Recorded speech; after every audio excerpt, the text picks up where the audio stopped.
और आप हैं मेरे YouTube channel grow with biology में। आज जो टॉपिक हम देखने जा रहे हैं वो isolation of industrially important micro organism है, जो फर्मेंटेशन टेक्नोलॉजी का एक पार्ट है।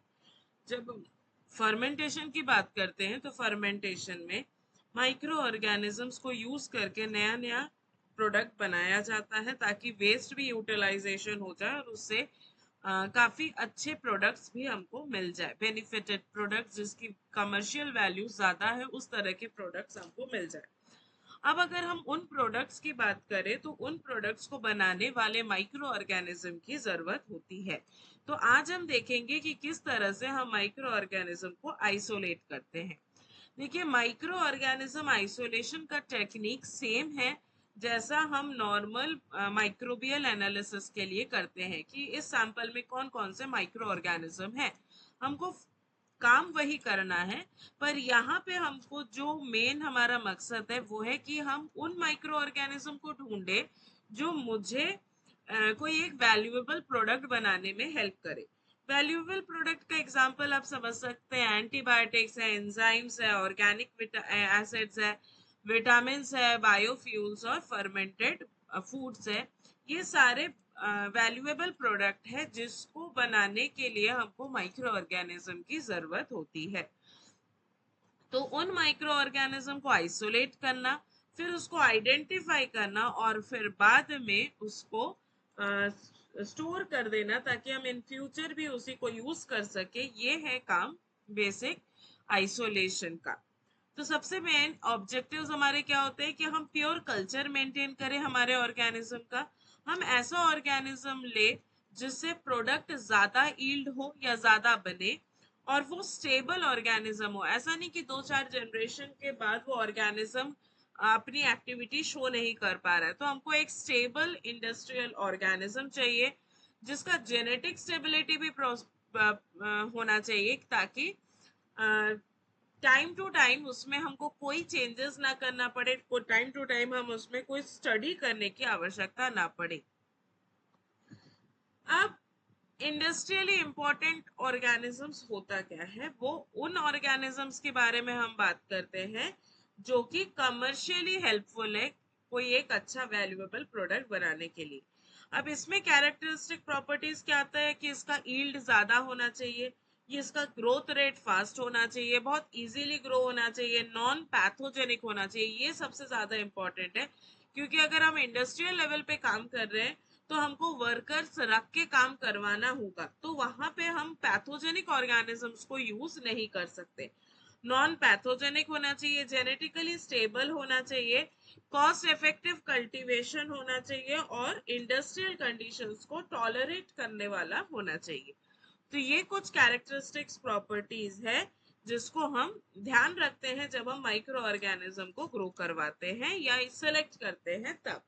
अब कौन से इंपॉर्टेंट ऑर्गेनिजम्स है, जैसे बैक्टीरिया में bacillus, lactobacillus, east, saccharomyces सर्वेसी, fungus Aspergillus Niger, Penicillium क्राइसोजीनम और एक्टिनोमाइसिटिस जिसमें है स्टेप्टोमाइसिस स्पीशीज। अब ये कुछ एग्जांपल्स है जो कि बहुत इंपॉर्टेंट माइक्रो ऑर्गेनिजम्स के बारे में है, जो इंपॉर्टेंट माइक्रो ऑर्गेनिज्म हम कमर्शियल लेवल पे यूज करते हैं। अब आप लोग के लिए एक क्वेश्चन है, आप लोग जो यहाँ तक पहुंचे हैं वो इस स्लाइड में गलती क्या है वो कमेंट सेक्शन में बताएं। इस स्लाइड में कुछ मेजर गलतियां हैं, टेक्स्ट में कोई गलती नहीं है, तो आप थोड़ा सा लेवल अप करके सोचे कि इसमें क्या गलतियां हैं। तो चलिए बढ़ते हैं sources of industrial micro organism में। अब कहां से हमको ये माइक्रो ऑर्गेनिज्म मिल सकता है, तो बेस्ट सोर्स जो है वो है सॉइल। सॉइल में बहुत variety of micro organism available है, इसीलिए हम इसको रिचेस्ट सोर्स बोलते हैं। सॉइल को छोड़ के compost, water bodies, sewage, dairy products, fruits and vegetables, fruits vegetables भी खराब होते हैं, उसमें भी माइक्रो ऑर्गेनिज्म लगता है। Animal intestine, marine environment, hot spring और सलाइन लेक्स, ये कुछ सोर्सेस है जिसपे हम माइक्रो ऑर्गेनिजम्स को आइसोलेट कर सकते हैं।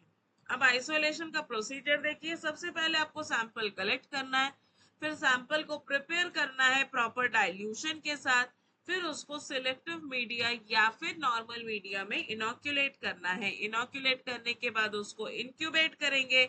इंक्यूबेट करने के बाद उन कॉलोनीज को वो आइसोलेट कर सकते हो, प्यूरिफाई करना है। प्यूरिफिकेशन के बाद उसको स्क्रीन करके देखना है कि जिसको आप प्यूरिफाई करना चाह रहे वही आया है कि दूसरा कुछ आ गया है। अगर दूसरा कुछ आ गया है तो वापस से आपको उसको कॉलोनी कैरेक्टर स्क्रीनिंग देख के आपको प्यूरिफिकेशन करना है। आइडेंटिफिकेशन होने के बाद कि हाँ सच में हमने सही प्रोडक्ट या सही माइक्रो ऑर्गेनिज्म को आइसोलेट किया है, तब आप उसको कल्चर को प्रिजर्व कर सकते हैं। तो ये है टोटल ओवरऑल आइसोलेशन का प्रोसेस। सैंपल कलेक्शन कैसे करना है? सैंपल कलेक्शन के लिए जो भी सुटेबल हैबिटेट है जहां वो माइक्रो ऑर्गेनिज्म होगा, वहां से पहले आप उसको सिलेक्ट कर लीजिए। फिर स्टेरलाइज कंटेनर में आप उसको लेके आइए। फिर एसेप्टिक कंडीशंस मेंटेन करते हुए सैंपल्स को मेंटेन करिए, लेबलिंग करिए और उसके बाद उसको प्रॉपरली स्टोर करिए ताकि आप उसको अच्छे से प्रोसेस कर सके। सैंपल्स को ला के रख दिए, 1 महीने बाद काम कर रहे हैं तो वैसा मत करिए। आप सैंपल्स को लाइए और जितने जल्दी हो सके उतना जल्दी आप उसका प्रोसेसिंग या आइसोलेशन स्टार्ट कर दें। आपको मीडिया में ग्रो करना है। अभी हमने ये स्टेप्स देखा कि आप सैंपल कलेक्शन के बाद सैंपल प्रिपेयर करके डाइल्यूशन करके सिलेक्टिव मीडिया में डालना है। तो इतना काम जितने जल्दी हो सके वो ज्यादा अच्छा रिजल्ट देता है। फिर आते हैं serial dilution technique. Serial dilution हम क्यों करते हैं, सबसे पहले ये समझिए। सीरियल डाइल्यूशन हम इसलिए करते हैं क्योंकि बहुत सारे सैंपल में कंसंट्रेशन ऑफ ऑर्गेनिज्म बहुत ज्यादा होता है। तो उस हाई कंसंट्रेशन वाले सैंपल को यूटिलाइज करने से बहुत क्लमजी कॉलोनीज आते हैं, इसीलिए हम उसको डाइल्यूट करके फिर यूज करते हैं। तो डाइल्यूशन से नंबर ऑफ कॉलोनीज कम हो जाते हैं और इजीली आप आइसोलेट कर सकते हो। तो जब हम डाइल्यूशन करते हैं इसमें 1 ml सैंपल लेते हैं, अगर लिक्विड में सैंपल है, और उसमें डालते हैं 9 ml सेलाइन या फिर डिस्टिल वाटर, और उसके बाद आप उसको सीरियली डाइल्यूट करते जाओ। हर एक टेस्ट ट्यूब में 9 ml सेलाइन ले लो और 1 ml करके फर्स्ट ट्यूब से सैंपल डालते जाओ, मिक्स करो, फिर वहां से 1 ml लेके आगे बढ़ो। इस तरह से आपको आगे डाइल्यूट करते जाना है।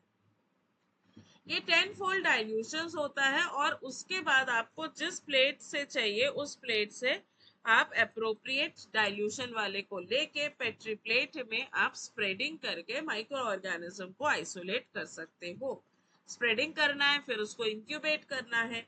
इंक्यूबेशन में एक चीज ध्यान रखेंगे कि जब भी हम बैक्टीरिया को इंक्यूबेट करते हैं तो इंक्यूबेटर में पेट्री प्लेट को इन्वर्टेड पोजीशन में रखते हैं, जबकि हम अगर फंगस को इंक्यूबेट करते हैं तो आप इंक्यूबेटर में पेट्री प्लेट को सीधा ही रख देंगे, इन्वर्टेड नहीं करेंगे।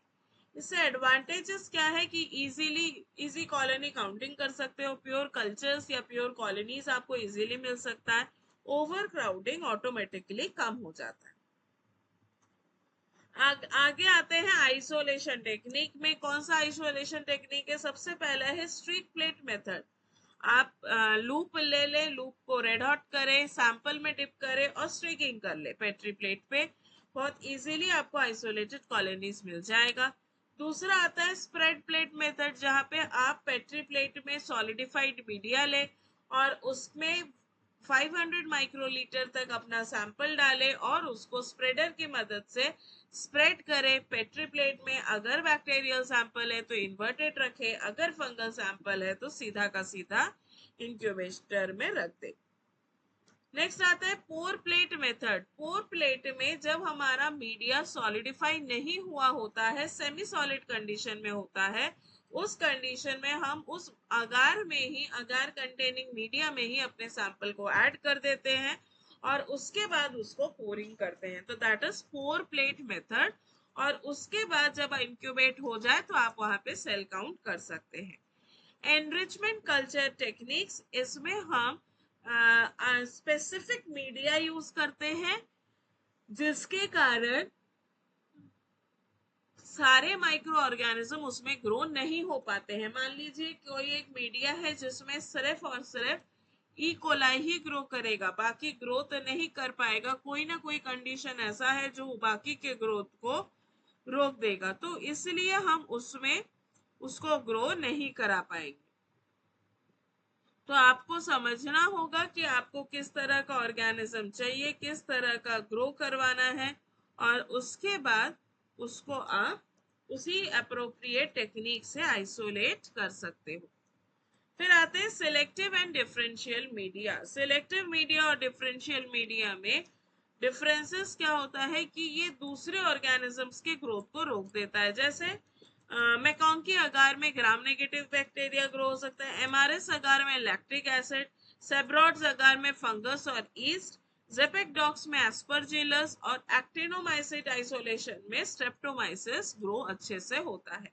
ये सिलेक्टिव है। जैसे अगर हम बात करें एक्टिनोमाइसिस आइसोलेशन अगर, तो इसमें सिर्फ और सिर्फ स्ट्रेप्टोमाइसिस ही ग्रो कर पाएगा, बाकी ग्रो नहीं कर पाएंगे।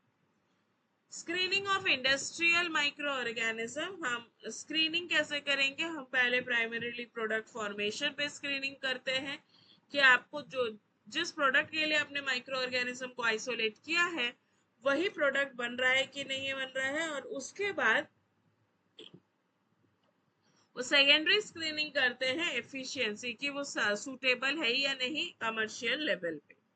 स्क्रीनिंग मेथड में एंटीबायोटिक प्रोड्यूसर्स की स्क्रीनिंग होती है, एंजाइम प्रोड्यूसर की स्क्रीनिंग होती है, और ऑर्गेनिक एसिड्स प्रोड्यूसर्स की स्क्रीनिंग होती है।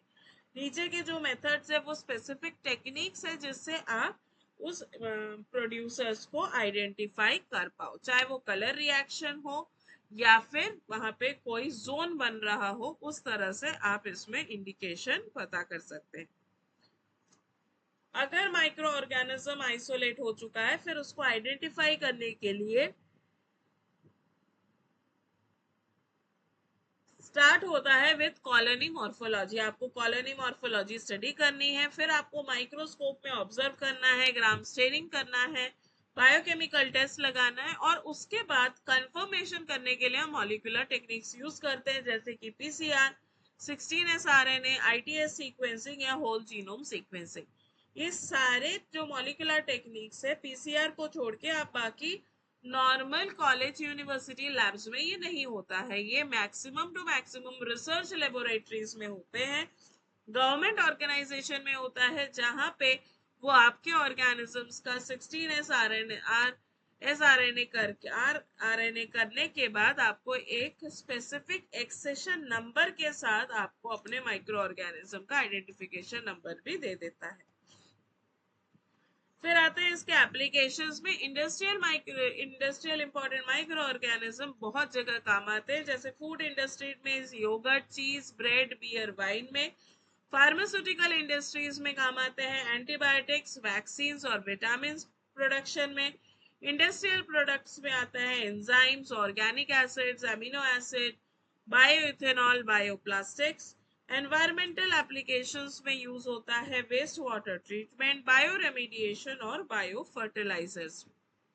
फिर आते हैं एडवांटेजेस। एडवांटेजेस में high productive, better fermentation efficiency, reduced contamination, lower production cost, cost production कम होना चाहिए, स्ट्रेन इम्प्रूव्ड होना चाहिए, और इजीली ये डाउनस्ट्रीम प्रोसेस में आ जाना चाहिए। डाउनस्ट्रीम प्रोसेस क्या होता है, किस तरह से काम करता है, ये हम कुछ दिनों के बाद ही पढ़ने वाले हैं। एनहांस इंडस्ट्रियल प्रोडक्टिविटी, जो आपके इंडस्ट्रियल कमर्शियल लेवल में प्रोडक्शन को बढ़ा दे। चैलेंजेस क्या आते हैं? अगर रेयर माइक्रो ऑर्गेनिज्म को आपको आइसोलेट करना है, वो मेजर प्रॉब्लम है। कंटामिनेशन ड्यूरिंग आइसोलेशन, आइसोलेशन में कंटामिनेशन हो सकता है। स्लो ग्रोथ हो सकता है इंडस्ट्रियल इंपॉर्टेंट ऑर्गेनिज्म का। प्रोडक्टिविटी रिपीटेड सब कल्चर में कम हो सकता है, और म्यूटेशन भी हो सकता है, और जेनेटिक स्टेबिलिटी मेंटेन नहीं भी हो सकता है। तो ये सारी चीजों को ध्यान में रखते हुए ही आपको माइक्रो ऑर्गेनिजम्स को सब कल्चर या बार बार यूज करना होगा। अब अगर हम इसको समराइज करें तो industrial micro organism fermentation industrial के बहुत इंपॉर्टेंट है।